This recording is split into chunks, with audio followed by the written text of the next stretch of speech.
I will say where I think Apple did a nice job, and perhaps this is a weird thing to say, is even on the pricing. So it's expensive, first of all. It's a little bit bigger in the same chassis size. At $2,400 is the starting price point. Yep. But for a starting price point, you get a very usable computer. You've got a 9th gen Core i7. It's a 6-core processor. You got the AMD Radeon 5300, 4 gigs of GDDR6 memory, I believe. Yep. 16 gigs of RAM and a 512 gigabyte SSD. So you've got a very workable computer. But how you spec this thing up now max out, I believe with 8 terabytes of SSD and 64 gigabytes of RAM is about $6,500, which is obviously expensive, but for what you are getting doesn't seem crazy. No, not at all. Especially when you consider the fact that the 15-inch MacBook Pro, when you spec that out completely, it was more expensive by about $1,500. Yes. And did not have 64 gigs of RAM or an 8 terabyte SSD in it. So you're getting more for less money here. Welcome to Geared Up. I'm Andrew Edwards. I am John Rettinger. Geared Up is your weekly look at the world of technology, consumer electronics, and gadgets. And John, this week, it's almost like we are doing last week's show, but with actual news instead of speculation. Yeah. Last week, we talked about RAZR. Yep. What's Tesla going to do? When are they going to announce this truck? Now we've got a little more solid news on that. The MacBook Pro 16-inch that we've been talking about, I think the last 4 episodes, is finally here. So this week, we're actually going to give people some news, more news and less speculation. It is a hot, saucy news week, and there's a lot to unpack and talk about.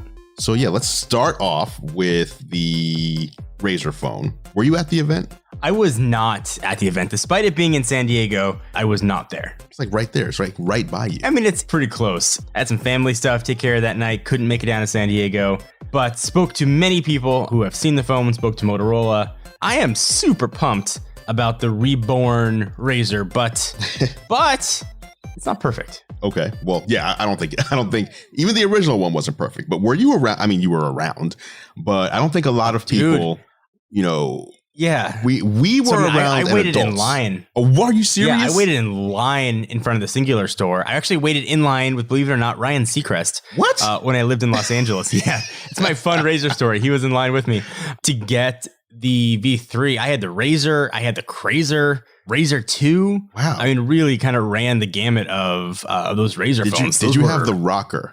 I did not have. Do you remember that one? Yeah, it was the iPod-y, iTunes-ish, weird Motorola before the iPhone came. The first iPhone, the first phone that lets you sync iTunes files to it. Okay, so you had the original RAZR. Yes. You were a RAZR guy. So back in those days, I very much wanted a RAZR. You didn't have one? No, I was on... I don't even know what year. I mean, this was before I was even doing anything in technology. So I think I was on Verizon. Oh, okay. And so, back then it was like you had to pick your carrier, and then each carrier almost had their own selection of devices. Yeah, it must have been a Singular exclusive at that point when it launched, right? I think it was. Yeah. Yeah. So I just couldn't get it. And I had my old school candy bar, black and white screen, pulled the antenna out Motorola phone. I forget what like that one was even called. Like a chump, man. Yes, that's right. Like walking around. So I can see why you're more excited about this than I am, because you were all in. I was all in. I got one. I got my dad one. He had a gray one. My wife had a pink one. A few generations later, but this is hilarious. This was a killer. Like, this was the hype phone before phones were hyped. Like, this now, correct me if I'm wrong. This was it. Back then, I mean, all phones seemed to have, at the end of the day, once you started using the actual device. Yeah. They were all fairly similar in having like a terrible web experience. Most of them experience. Yeah, most of them didn't even have a web experience. Right. They had the T9 keyboard. I mean, that was, there was no web to be had. You're lucky if they had a camera. Right. Oh, absolutely. So the RAZR was really all about the looks, right? It was all about like the form factor and not about like having a different software experience. Correct. So if you can back up and go through time, phones were, especially flip phones, were fat. They were not design focused. Candy bar phones were huge. This is back in like the Nokia days. Where you could choose to buy a battery add-on that added a vibration motor. Like, this was the old school days of phones. So you got a new manufacturer coming on that's putting a design first It was crazy. It was razor thin.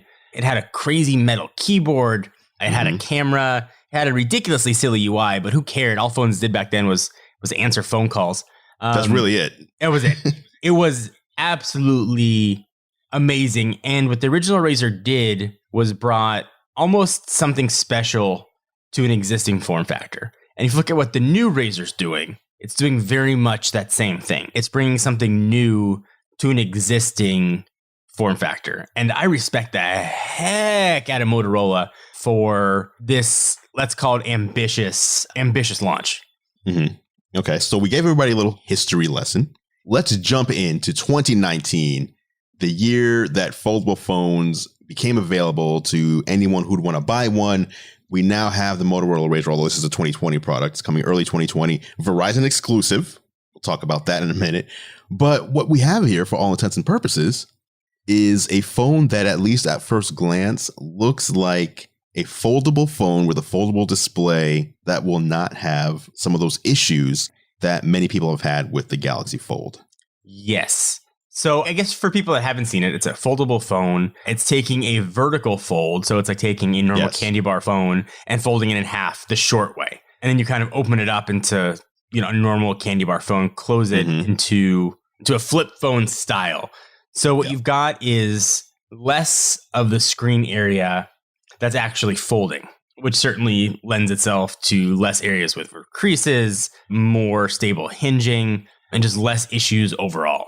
Yeah, and I'm looking at this, and it also seems like there's less area folding, but it's also, I don't know how you want to say it, like the actual fold itself, due to the way the hinge works, is less of an extreme fold, which also contributes to the lack of a crease. Like when it opens up flat, correct, it's almost like there's no crease at all. Correct. And I want to give a shout out to the folks at CNET. Jessica Delcourt actually had an exclusive with the phone, and she actually got to work with Motorola, sort of learn how that hinge works. And if you could sort of pick an area where perhaps Samsung could have improved, it was the hinge. That was sort of their problem, their big problem, why they had to sort of recall and redesign. But if you look at the RAZR, so first Motorola part of the hinge visible, so you could see it work. But when it closes, it creates a hollow space, which is kind of a weird thing to say. On the Fold, for example, when you closed it up, there was a gap in between. Yes. Like you could see it. So what Motorola did, they created that hollow space. The gap still exists, but the gap actually folds itself inside of the hinge and becomes invisible to the eye. So it's actually, you can't see it. So the gap is there. So the gap is there, but it appears when you hold it that the phone is folding flat. And for those of you folks that never used a flip phone, it was very satisfying to fold it up and close it and end a phone call like that. Especially if you were mad. If you were having an argument with somebody. Motorola's mimicked that. They put magnets into the top and bottom, so you get a really satisfying, like, slam that thing down. And you're getting a lot of really cool stuff. Now, if you are going to knock this phone, there are a couple things you could point out, right? So it's got a big old chin, which certainly the original RAZR had. So you could say it's a throwback. You've got a Snapdragon 710 as opposed to an 855 or 855 Plus, which not so awesome, and less an amazing camera. Let's say it's 16 megapixel f1.7, and it's single lens. There's no ultra wide or zoom there. On the flip side, you are getting a 6.2 inch plastic OLED screen with a bit of a weird aspect ratio of 21:9. Yeah. But it folds. It does fold. And that is amazing. Potentially problematic. And I think for a lot of people, you've got, potentially RAM management issues. So it'll be available either 4 or 6 gigabyte configurations. You couple that with the Snapdragon 710. I can't say this phone's going to be fast in a year. No. I mean, or now. I mean, at launch. Yeah, I mean, the 710's capable enough, but it doesn't have much headroom, I don't think, for like 12, 24 months of constant Android updates and sort of maybe the memory management issues that the Android is known for. Yeah, but I think if you are holding in your hand today an S9, an S10, Note 9, Note 10, Pixel 4, iPhone 10 or 11, and you're thinking I'm going to upgrade to this, I feel like your main upgrade is going back to what the RAZR was all about all those years ago. Your upgrade is really going to be for form and function, like visual form and function. Yeah. You're not really upgrading for a better software experience or speed. You're not going to go faster. if you upgrade to this from one of those other phones I mentioned, you may even feel like going a little slower. And your camera is absolutely not going to be as good as any of those devices. This is like a camera from like 4 years ago, basically. At least the pictures that I've been seeing that people took with it, it looks outdated out of the gate. But I don't know. That's where I'm kind of like trying to figure out who is the buyer of this phone, especially if this is going to be your only phone. This is a $1,500 phone, by the way.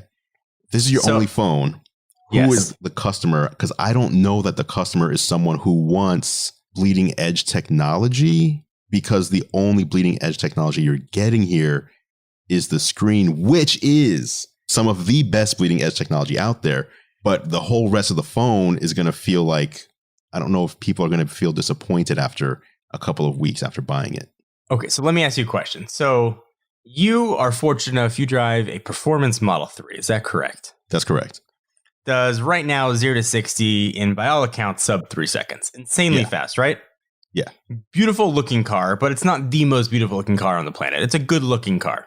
Mm-hmm. Would you trade your Model 3 performance for a Ferrari, Lamborghini, a Bugatti that could only go 65 miles an hour? Well, I think this is where we get into who is the buyer. So for me, I think so. I guess if I'm being honest, the only reason I would say yes to that question is to then take the other car that I just got, the Bugatti, and then resell it to get the money for it and then go buy another Tesla and keep the remainder. But you know, if you take that out of the equation, those other cars that you mentioned, those just aren't cars for me. Those are not cars for someone like me who has a wife, who has a kid, who, you know, all these have dogs. As beautiful as they are, so then not for me. Say a Lamborghini Urus, the SUV deck, but it can only go 65 miles an hour, but plenty of seats and room for all your stuff. I have to say no. I can't do it. So, I like it. I like going fast. But you see the point. There are plenty of people. I see the point. Plenty of people who'd be like, you know what? I want people to know that I've got a Lamborghini. Yes. I don't care that it's not the fastest. Correct. Look how crazy cool this is. That's the same story of the original RAZR. Yes. Oh, for sure. I would buy this phone. But would you buy this phone? Would you buy this phone knowing that this is your phone and your only phone for the next 12 to 24 months? No, absolutely not. We're weird. We have phones that come in every couple of days. There's something new, something new coming in. I know I don't have to use this for a year, 2 years. Mm-hmm. So it's for us, but we're weird. Right.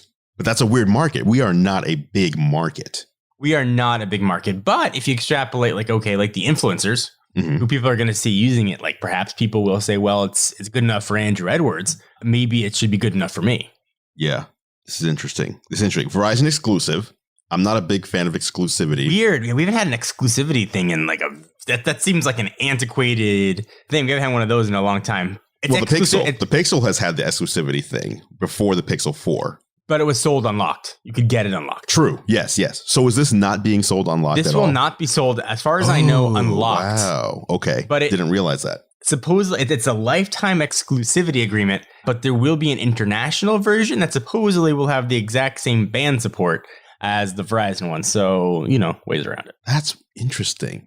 This tells me these things are all adding up to me to say that this is similar to the Galaxy Fold in that this is not something they expect to sell a lot of. Maybe not even 1 million of these over the next year. This is more something agree.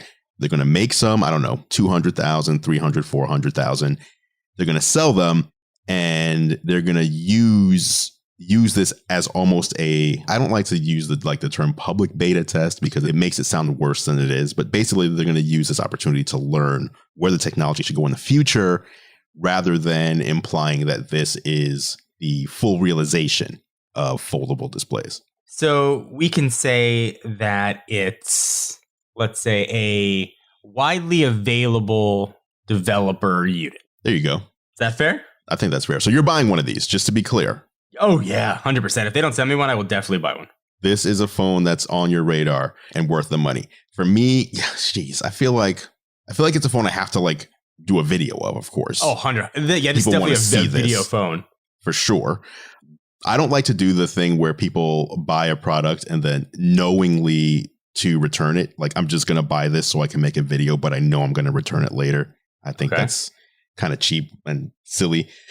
So I'd have to keep it if they don't send it to me. So now you say that, and I know we're on a podcast, people are going to listen, but do you really mean that? In all honesty, and behind closed doors, which part? Do you mean the buy and return thing? Absolutely. I feel like if I were to buy something, knowing when I'm paying for it, knowing that I am going to return it. So it's different than if I buy something, try it out, and like, you know what, this isn't for me. Or sometimes what I do is I'll buy 2 of something, knowing I'm going to return one of them. Like it'll have like different specs. So maybe I'll buy like a laptop with this processor and this much RAM and another one with a different processor and more RAM, just to see, can I get away with like doing my video editing on the lower end one, or do I need the higher end version? And if I need the higher end version, then I'll return the lower end one. And if the lower end works, I'll return the higher end one. But I plan on keeping one. I'm just trying out to see. I don't like when I see people, they'll go to the store, they'll go to Best Buy knowing I'm returning this in a week. I'm just buying this to make a video and then coming back here. Because I just feel like I'm just giving them more work. And I also feel like now they're going to have to resell this thing for, a discount, all because I wanted to make a video. I don't know. I feel like it's not cool. What do you think? Fair enough. You're there every week returning stuff, aren't you? I'm not there returning things every week, but I have done it. And I'm not proud of it. And I try to limit when I do it. I'm just being honest. It's easier for me to sit here and say, no, I don't do it. Of course. Honesty's the best. But what you just said, though, is that you're not proud of it. So that implies to me, and I think that's the same I feel. I feel like I wouldn't feel proud of it. And so when you attach that to it, it does, if you're not proud of it, then it does feel like there's a reason that you wouldn't feel like, oh, this is just cool. Absolutely. So for the RAZR, if they don't send me one, I have to purchase it. I have to. Yes, 100% agreed. But I would like to say for the record and have this on the record that if this was not my job, then damn it, I can't even say that because so I was going to say if this wasn't my job, I would not buy one. But I'm someone who loves, just like you, like I love new technology so much that I can't imagine not buying this, but it is not something that I can see myself using as my primary device. It would just be more like to have as a toy. This is a phone that I cannot wait to get and then just like show people. Like, look at this. Look at the future. Right. Look how cool this is. Yeah. One thing that should also be stated, separate from the RAZR, the Huawei Mate X. Is it Mate X or Mate 10? I'm going to X. Okay. Huawei Mate X just went on sale today in China. $2,400. Yes. This is the phone that has the outward fold. Instead of folding inward like a book, it folds the other way. I don't know how to really explain that. The opposite of the Galaxy Fold. Yes. So when you fold it, the screen is on the outside instead of on the inside. $2,400. Question for you. If someone said, hey, well, I guess no one has to do this. I guess you could just do this if you wanted to. Are you going to go on eBay and import this phone for $2,400? I am not. Why are you, how do I want to say this? Just say it. No, we're just friends here. Oh, no. It's not that I have to think about how to say it. It's just like, how do I say this and come across properly to be understood? So you were very excited about the Fold. You were very excited about the RAZR. You want them both. Why not the Mate X? I think maybe it's because I saw the Fold at a press event. I got to hold it. I've spoken to people who have held the RAZR and I've got nostalgic feelings for the RAZR. I don't know anybody that's held the Huawei. Okay. And maybe I haven't been able to share in that excitement that others have had with it. Okay. So it's more about what you've heard and the tangible experiences and less of watching a video or looking at pictures and saying, oh, that's cool, I want it. Correct. What about you? Are you going to import one? I don't think so. I mean, $2,400. Oh my God, dude. Like, that's a lot of money, especially with like new MacBook Pros and like a bunch of other stuff coming out right now. Like, that's a lot of money. I mean, even when you look at the Galaxy Fold, which was $1,920, so basically $2,000, this is even more than that. And that phone was crazy. Like, this is laptop levels. I'm looking at which we will talk about, the new 16-inch MacBook Pros. The base is $2,399. This is $1 more than that. Yeah. So, yeah, I don't know. I don't know about that. So, okay. But it is coming with a new protective pouch. So, see, I didn't know that. Now I'm interested. Shipping with a protective pouch, which is evidently a big deal. Imagine you have to after you use your phone, you have to place it in a pouch to carry it around. Put it in a pouch. Right. Like a kangaroo. I feel like I would be so terrified to breaking this just with the screen on the outside. Yeah. You're just going to throw this in your back pocket. No. This isn't even like a throw in your pocket thing. This is like open it up, use it, fold it back up, put it in its pouch, put it in a bag, then put that bag in another bag, and then you handcuff that bag to your wrist. That's it. That's it. Dude, the pouch puts it over. Yeah. Okay, so obviously the RAZR does not come out until 2020. So we can't give any real feedback on this device as far as hands-on until. But so I think that we kind of can, and I want to give Motorola credit. So this device isn't coming out until 2020, and right now we're midway through November, so it's not that far away. But they were letting people hold this, handle it, use it, film it, as opposed to, like when Huawei first announced the Mate X, you couldn't even see it. Galaxy Fold, when it was announced, it was sort of pulled out of a coat pocket and put back away. Motorola's like, here, play with this. This is a real thing. And that got me excited too. Plus, I think it's a cool comeback story. Oh, I think so too. And what I meant was you and I, like at this point, you and I are not going to have hands on. So it'll be a while before we give our impressions on Geared Up. One other thing on the RAZR that I assume when you saw it, you loved it. There's a mode that you can put the phone in that makes it look exactly like the old RAZR. So it takes the entire length of the display and mimics the look of the original RAZR. Yes, I love that so much. I thought that was such a cool Easter egg that Motorola did. I just thought it was very, very cool. All right, let's move on to the next topic. I know another one you're excited about, especially because 2 weeks ago you were saying either going to be probably for your next car. This is the saga that we follow every week. The update. It is indeed a saga.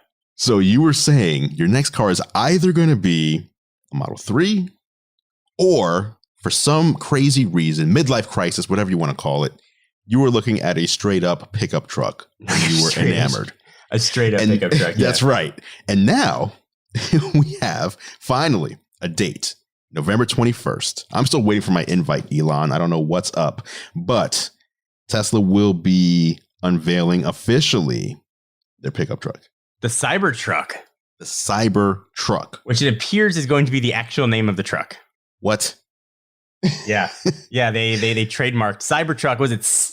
Let me tell you how they're spelling vowels, it here. Right? It's CYBRTRK or something like that? Something like that, yes. Are you excited about this one? I went from having really no electric pickup trucks to within presumably the next couple of years, Rivian coming out with their RT1, Tesla's probably bizarre looking Cybertruck, Ford's got electric F-150. I am hyped, and if I do get my Model 3, it's only on a 2-year lease, which will coincide with when the Rivian will be widely available, and presumably when this Tesla truck is out. So I'm going to get the best of both worlds. I'm going to get my truck on so I can haul probably paper towels from Costco, but also drive electric and go 0 to 60 in like 3 seconds. So I think everything's coming out, John, when it comes to electric cars. And unlike you, and this is to rub it in a little bit, I will be at the event. Thanks a lot. I think it'll be a historic event, and anybody who's not there will be left out of the annals of history. Wow. Wow. Just kidding. It's in LA, so I'm pretty stoked to go see it, and I'll have a video of it. I actually did a video giving predictions for it, and it appears my predictions were perhaps right and perhaps wrong, but I do have something that I think is going to make this truck unique, aside from just looking super bizarre. Okay, so we're going to leave a link to your video in the show notes. We will. But tell me what you mean by I think I was correct, but also incorrect. So here's what I'm going to think. So by all accounts, this truck has a very weird rakish front end. Rakish? Elon's is like, it's very like angular. Okay.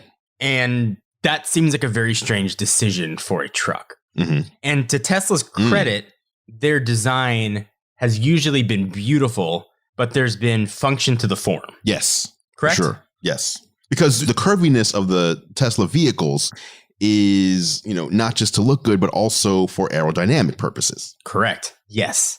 Okay. So, and bear with me here. So if anybody's not familiar with Teslas or most EVs, normal internal combustion cars have an engine, traditionally at least, an engine in the front and a trunk in the back, right? Mm-hmm. And then when you get in a car accident, that engine essentially has to be inside something called a crumple zone. The engine usually goes underneath the cabin if it gets smushed in the front. And that way there's sort of space for the people driving to not get murdered by an engine. For sure. In Teslas, there's something called a front trunk, which is an open space that you can store things in. And the way it works, you've got sort of fender, a little bit of space, then you've got that open area, and then you've got a little more, usually it's like air filters and stuff, and then the passenger cabin, correct? Correct. You're with me so far, right? Yes. And for safety purposes, that's essentially all crumple zone. Infinitely safer. There's no engine that has to be moved or diverted in an accident. Right. Now, what if this rakish front of the truck, and the hallmark of a truck is obviously having a bed in the back, right? Correct. What if this front trunk essentially had, or this Tesla truck essentially had a front hatchback, a fratchback? What? If you will. What? Where when you open this thing up, instead of having a bit of a lip where you'd have a space to put stuff in like a trunk, you have essentially a hatchback, a second bed almost in the front of that truck. A fratchback, first of all. A fratchback. Please hashtag fratchback if you're listening to this show. Fratchback. Okay. So... And I think that might be why it's got this weird Cybertruck look, because you can actually lift up that front hood, I guess, and have an entirely second covered bed. That's absurd in the best of ways. But couldn't you see that? I don't know if I described that properly, but couldn't you see that happening? I can see that. Like, it would have to be like a true hatchback, and correct me if I'm wrong, because I'm not the biggest car guy. A true hatchback is when you open your trunk, which is a hatch, you can basically go from the trunk into the cabin with nothing in between, right? Correct. And so I'm assuming what you're saying is it's similar to that, except there would be something separating the front storage area from the cabin. Correct. Yeah, probably a firewall or something will be there. But you've got essentially like the bed of a truck in the front. That's crazy. Kind of, but kind of like an angular tonneau cover. Yeah, for sure. Kind of covering it. I would not mind that at all. I mean, that crazy, sounds right? Good. That sounds good. You would have, my understanding is that pickup trucks in particular have more of a chance of like fishtailing due to the unevenness of the weight distribution. But with the battery, I'm assuming that holds things down to the ground. Not an issue. Yep. So not an issue. You are now planted. You can have your, oh man, if you have that much storage, plus if you have the nice bed, like, so the cabin, I'm assuming here is going to be similar to like a Model X, but with just 2 rows. So you'll have... yeah. So supposedly Elon said it'll be a 6-seater. So it'll have a front bench and then a rear bench. Interesting. That's interesting. Okay. This is all exciting to me because the one thing I don't like about pickup trucks, aside from their insane amount of gas that they use, is feeling like I don't have enough space like inside them, because most pickup trucks I've been in are the single row where there's not really even a second row. And I know the second row has been coming into popularity for a few years now, but I just haven't ever been in one of those. So I've always shied away from that because I'm like, this isn't practical for, you know, if you have a family. It's more of a utility truck. And now we're seeing if you can fit 6 people in there and you only have like you and yourself and like a kid or 2, this could be fine. It could be awesome. And so what you're talking about is called a crew cab, when you've got sort of that extra room. So if you look at something like the Dodge Ram 1500 or the Chevy Silverado with the crew cab, you essentially have like the seating capacity minus a third row of a Suburban. Okay. You've got a huge amount of room in the back. I mean, I could easily fit 3 car seats and then lay on the floor. You'd have so much room in the back of these things. So you could take that much room, plus presumably a huge bed. You might have the perfect car. And, you know, Elon gets crazy, right? Right, of course. With things he says. So he claimed that this truck could be theoretically capable of hauling 300,000 pounds. What? So the Ford F-150, I believe, can haul about 8,000 pounds. Wait a minute. What? Yes, correct. You heard me correct. 300,000 pounds. And the current F-150, again, I believe, is about 8,000 to 9,000 pounds, depending on which F series you get. So that's insane. So I also have another prediction. This event, I believe, is going to be at SpaceX. I bet they announced this truck hauling SpaceX's Falcon spaceship behind it. Wow. I'm all full of predictions here. No, and jeez. And because I did my homework before our podcast, People who are maybe listening outside of the US are wondering why Americans care about pickup trucks. Do you know what the number one selling automobile in America is for the past 35 years? I absolutely do, because it surprised me when I learned it. It is the Ford F-150 pickup truck. It is a Ford F-150. There's an F-Series truck that is being sold every 30 seconds in America. I don't get it. Numbers 2 and 3, depending on the year, Chevy Silverado and Dodge Ram. Also pickup trucks. Just also for those pickup trucks. Who are, geez. Okay. So if you have a company that's saying our goal, our stated mission is to speed up the adoption of sustainable transportation, you have to have a pickup truck. But are people in middle America that use their trucks for work going to buy a weird ass Cybertruck? Like, I don't know about that. What can it do that theirs can't? I think it really comes down to that. Now, obviously, there are some people out there who just love coal and love fossil fuels. There are those people out there that hate electric vehicles. True. Take those people out of the equation, though. And the reason I mention that is because a lot of those people do drive pickup trucks. But you take those people out of the equation. If I'm a business person, I want the most value for my money. Correct. So 100%. Let's just go to the Tesla. What's the name of their big truck, the diesel truck replacement? I forget. The Semi? The Semi. Yeah, Tesla Semi. Okay. So the goal with the Semi is obviously you're not using gas, but also with autopilot, you can have a train of semis. So you're paying one worker to drive, let's just say 3 or 4 trucks with the 2 or 3 trucks behind the driver, all in autopilot, all communicating with each other. Presumably. So the best case scenario. Yeah. If you're able to do that, and if that becomes a thing, then as a business owner, if I'm able to buy this truck for just a little more than its standard truck, but I don't have to pay the salary and benefits and everything that goes along with an employee, I can have one person driving 4 trucks instead of 4 people driving 4 trucks, and having them possibly be able to drive for longer stretches of time due to autopilot and all that. I'm seriously considering that. And so if this Tesla truck can haul more, or if it can, save me in gas pricing or any of this stuff, it has to be something that I seriously consider if I'm a good business person. And I assume that a lot of these pickup trucks that are selling are to industry, so farming, etc. in the United States. Obviously, people are going to buy these for themselves as well, for personal vehicles. But my assumption, and tell me if I'm wrong, is that they sell so well because they work so well for people who are entrepreneurs, who need to, whether you're an entrepreneur or a big business, who have businesses that require you to have a pickup truck. Like when people come out here to do my landscaping, they show up in a pickup truck because that's how they carry all their equipment.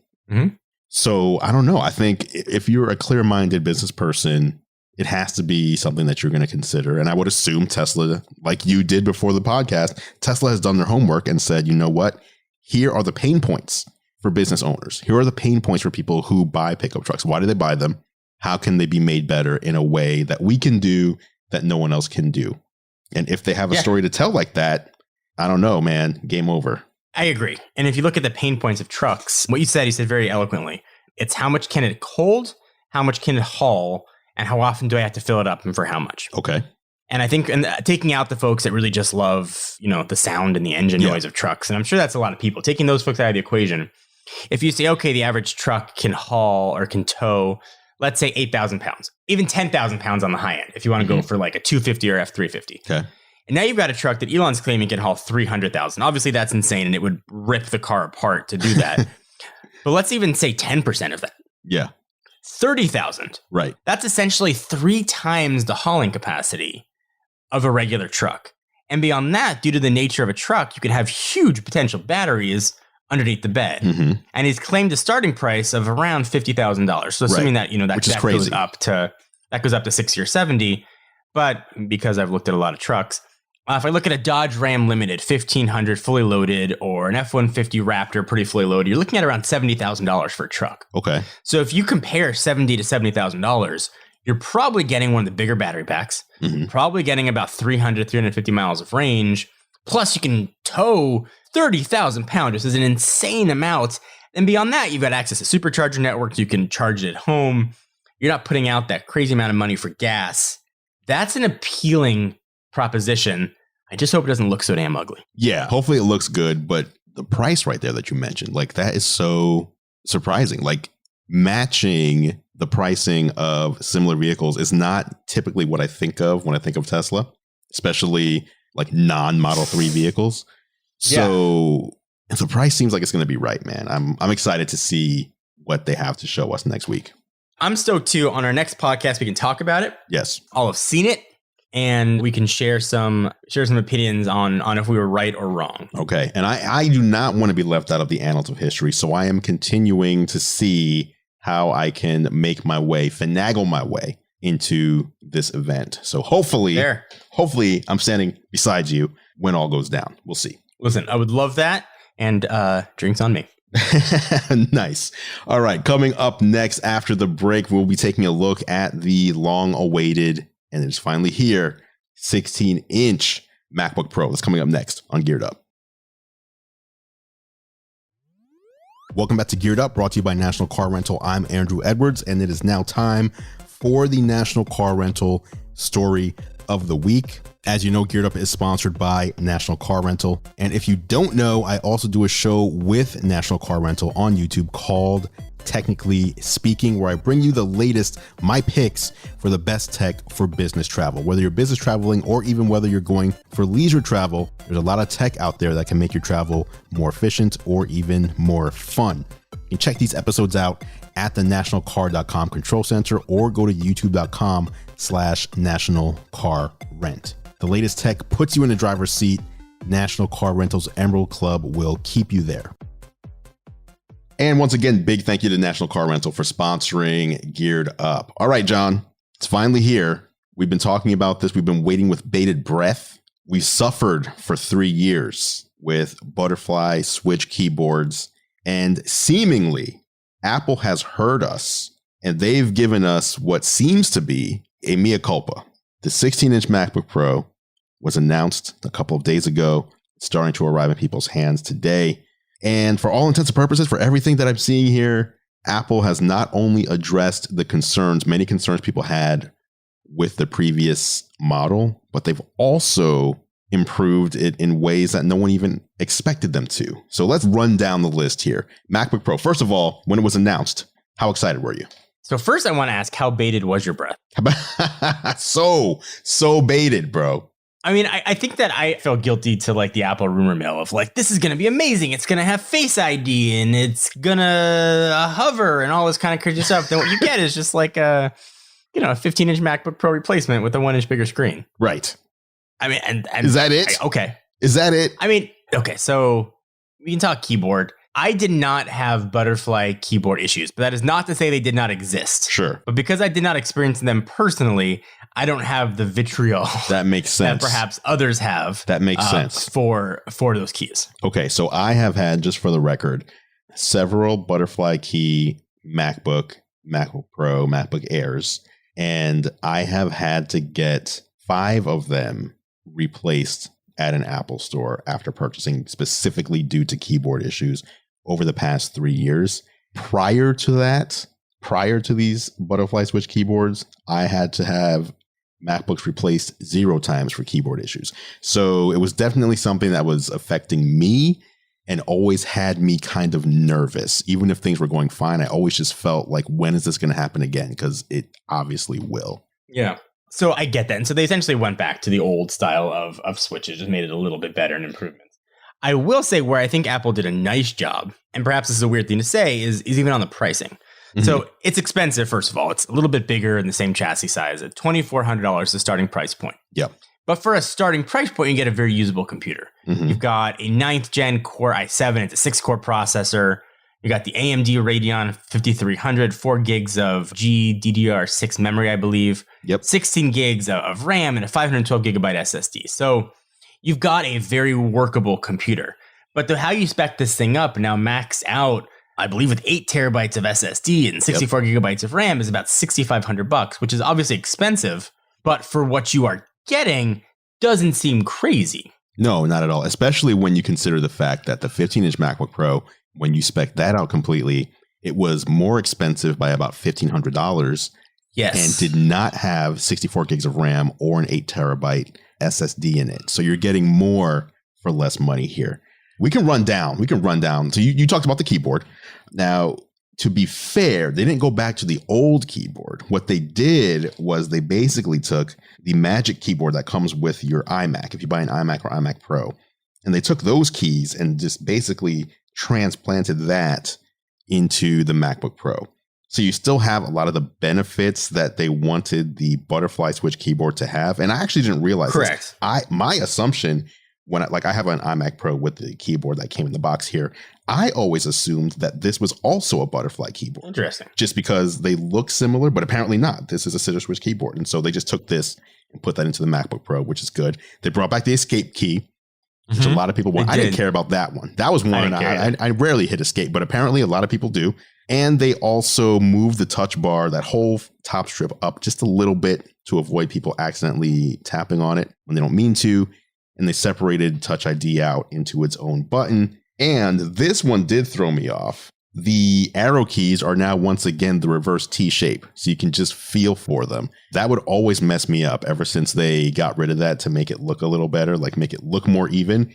Correct. But then you couldn't do just like the touch and feel. You had to actually pay attention to what you were doing. So they made some keyboard changes. I'm happy. And it sounds like they made changes based on what people were complaining about. Yeah, so like exactly.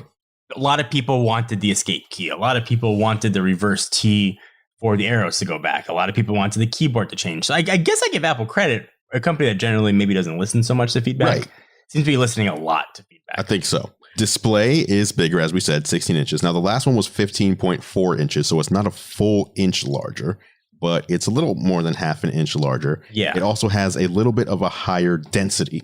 So it's 226 ppi now instead of 220. I don't know if that's gonna like make a difference visually, but it is an improvement. Audio is one of the areas where it's been vastly improved and a place where most people weren't complaining. Like, no one really complains about laptop speakers because they're laptop speakers. You don't expect the best out of them. Yeah. And what Apple did is basically, I don't even know how they did this, but it's 6 speakers now in this computer. And they're using, in a way, it's not the exact same tech, but the tech in a HomePod that kind of figures out its environment and what's around it and how to make the best sound. Apparently, they're using the same things they've learned over there, and they've applied it to their laptop speakers to the point where people are saying that, who've heard it, if you play music out of this and you turn it all the way up, you're not getting a distortion. It doesn't sound like a laptop speaker. It basically sounds like you have a HomePod inside of your laptop, which is amazing. Crazy. I don't know how they do this stuff. And supposedly as well, the microphones drastically improved. They said it can replace like a Yeti or something, which I have a hard time believing. So if you watched, did you see John Morrison's video? Yeah, I share studio space with John, right? I know that. Yes, did you see his video? I did. I have absolutely watched the video. Okay, so he did a video where he interviewed Phil Schiller. We'll put that in the show notes as well. His audio was recorded on the MacBook Pro. He was not mic'd up. Well, I'm assuming he probably had a mic just as backup in case it just went terrible. Yes. But his part of the audio was through a MacBook Pro that was sitting on a table, like not even right up to his face, but was like, I don't know, 4 or 5 feet away from him. And it totally sounded fine. Like, I was shocked. And then Rene Ritchie recorded his video. I'll put that in show notes too. Why not? His video on the new MacBook Pro was recorded entirely on the built-in mics as well. Mm-hmm. Sounded totally fine. Like, it didn't sound any different than any of his other videos. I was shocked. Yeah, it's very impressive. And for somebody who's a perfectionist when it comes to audio, like John, he's somebody that I really respect a lot when it comes to audio. Yep. I'm not a sound guy, so I don't hear the things that his ears hear. Mm-hmm. Is really impressive. So I do want to give Apple credit. But on the flip side, too, they did also keep the camera at 720p. No one's giving them credit for that. No. And I'm curious, like, is it just, so when I look at like my iPhone or an iPad or whatever, not only do you have the thickness of the body, but then you have an additional camera bump on there. Yes. Because they have these great cameras. So they can't. So when you look at the thinness of the front display glass to the back of the display casing, whatever you want to call it, on the MacBook Pro, it's so thin. Is that why we're not getting an improved camera here? And is it because other laptops are thicker? Would you want them to make it thicker too? I mean, I know it sucks to have a 720p camera, but I also know that the last time I've used a camera on my laptop was probably like 3 years ago. I mean, I'm okay making things thicker in general, so it gives it better battery life and overall better specs. Yeah. I'm okay with like carrying a couple thick boys around. So yeah, I think especially when it comes to Apple's way they like to brag about specs and camera and such, I do think it is like a big pain point with them. Okay. Yeah. And I think that's a completely fair assessment. We've had a 720p camera on these things for several years. I think like half a decade now with no improvements to cameras. That's too long, especially when you're touting your improvement and your camera prowess on your mobile side. It just seems like very weird miss. I agree. Battery life has improved, though. Speaking of improvements, they have added an additional 10% battery life, and they added, so the two big specs that I saw that I think we're talking about, or at least mentioning, now you can spec it out to 64 gigabytes of RAM, and you can add in an 8 terabyte SSD. So this really is like the iMac Pro of laptops for Apple. Correct. I think a perfect analogy there. Yeah. And you're getting it for cheaper than which would have got the last Gen 4. More spec'd out, way better thermals. So it's not going to be throttling anywhere near as much. From people that I've heard from so far, editing video, because obviously that's the circle we run in, people who are editing and exporting video, the fans aren't kicking on anywhere near as much, which is similar to the kind of the upgrade from an iMac to an iMac Pro where you can do the same stuff and it's not, the fans just aren't kicking on. So I think Apple has a winner on its hands here this year. I agree. I mean, it's hard to look at this computer and not think it's a winner. It's expensive and it's not for everybody. But for those that need it, I think it's going to be a welcome addition. Is this a computer for you? Because I remember last week we were talking about this and you were saying it almost sounded like you were more excited about seeing a 14-inch version. Yeah, I am. So I'm recording off of a 13-inch MacBook Pro. Okay. I don't do that much editing myself anymore, so I don't need a 15-inch editing powerhouse. Now, having said that, I think a 14-inch version to replace my 13 would be a really nice option to have. But I don't think I'm the demographic. I think it would be wasted on me to spend $2,400 on a computer, which might be weird for some people to hear. But for folks that are editing, so the guys that I work with, it's going to be a must-have. So you're not rushing out to buy a 16-inch MacBook Pro for yourself? For myself. Now, we did go out and buy one today because obviously we want to test it. Yes is the answer to that question. Okay. Yeah. So there you have it. By the way, it supports 2 external 6K displays. That includes the new Apple Pro Display XDR once those are available in December. And if you're doing 4K displays instead of 6K, you can hook up 4 external 4K displays to one of these MacBook Pros. So yeah, like I said, very impressive all around. Before we move on to the next topic, though, the one other thing I want to say negative on this machine. Do it.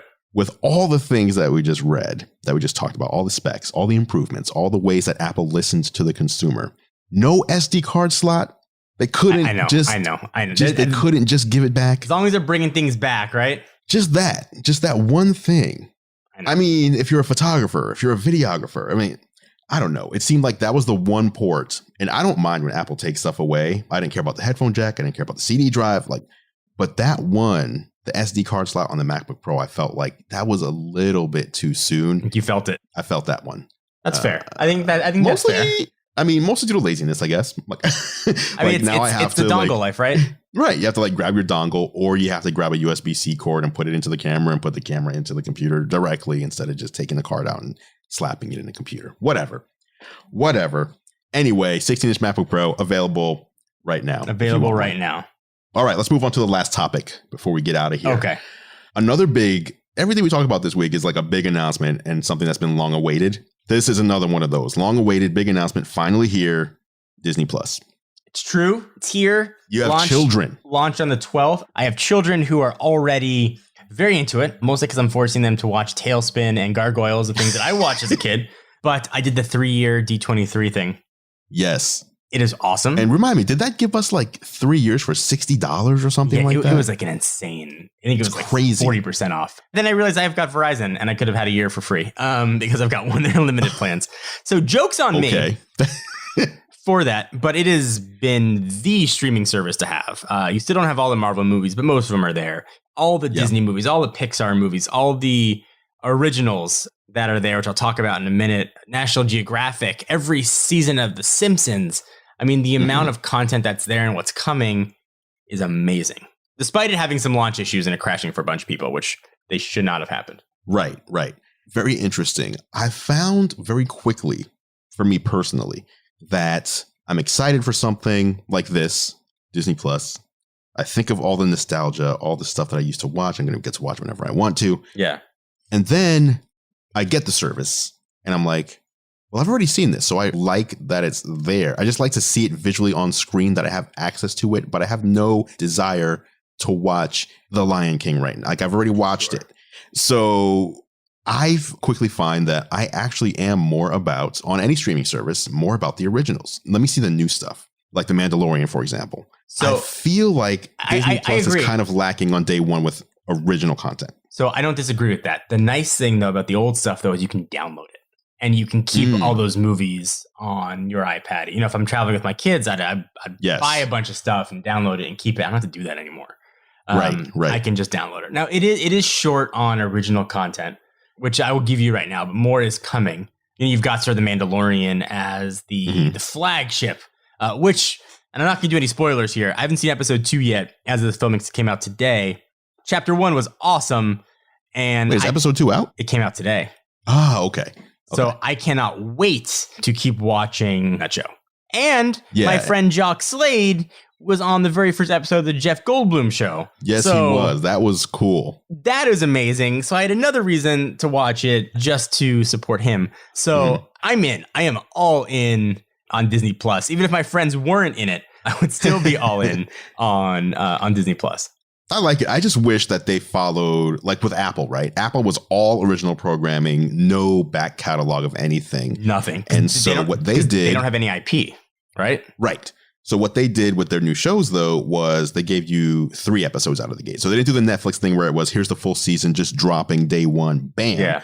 But you could dig into a show a little bit and then have to wait, till next week for the 4th episode. So I was just hoping, like for The Mandalorian, if they would have given me the first 3 episodes out of the gate, I would have been way happier. Just because, again, once I started going through the content, I was like, well, amazing. I have all the seasons of The Simpsons, but I've seen a lot of this stuff and I'd rather not see a repeat of something. I want to see like something new.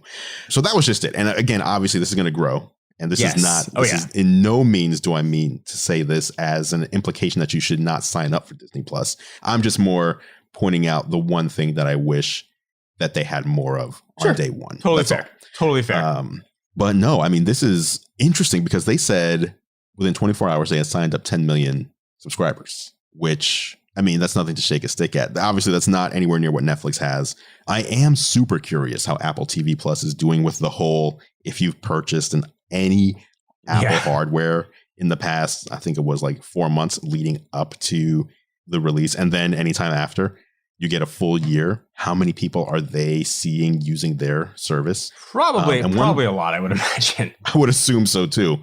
The one kudos I want to give both companies is, well, Apple has done it with all their content so far. Everything is in 4K. Yes. Everything is in Dolby Vision if you have a Dolby Vision compatible TV. And if you don't, it's in HDR. And everything is in Dolby Atmos sound. So the highest quality streaming sound, the highest quality video quality that you can get, you're getting from Apple. And apparently they're also the highest bit rate of any streaming service.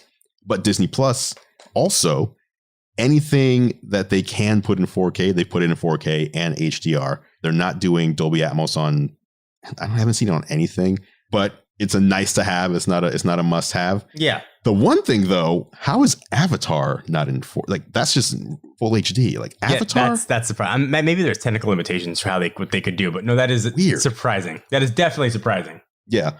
But I like seeing this visual quality because it's so weird, but broadcast TV has fallen way behind.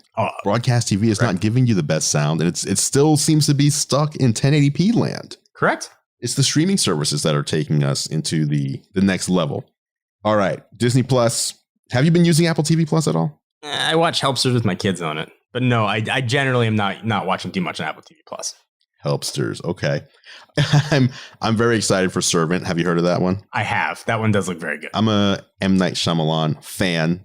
I know he kind of burned some bridges with a lot of people with some of his movies, but I've always found his stuff to be at the very least intriguing. And this show looks intriguing. Comes out on November 28th. But yeah, that's the update on the streaming services, Disney Plus. I don't know what the next big thing is going to be after this. It's all the shows. Who else has something? But I don't know. Nothing really new, but all the new shows are going to start hitting Disney Plus, all the Marvel shows. And that's when I think you'll start to see the powerhouse that it's going to be. I'm ready. All right. With that, I think that takes us to the end of this episode of Geared Up. Lots of stuff. Next week, we're going to be talking about we have Black Friday around the corner, holidays. Maybe we'll give us some holiday picks from each of us. We'll see. I don't want to make any promises and then not deliver, but it's a maybe. We'll see. Yes. So, thank you everybody for listening. We will talk to you next week. Thank you guys. And that is it for this edition of Geared Up. Thank you so much for listening. Of course, you can catch John and I on YouTube.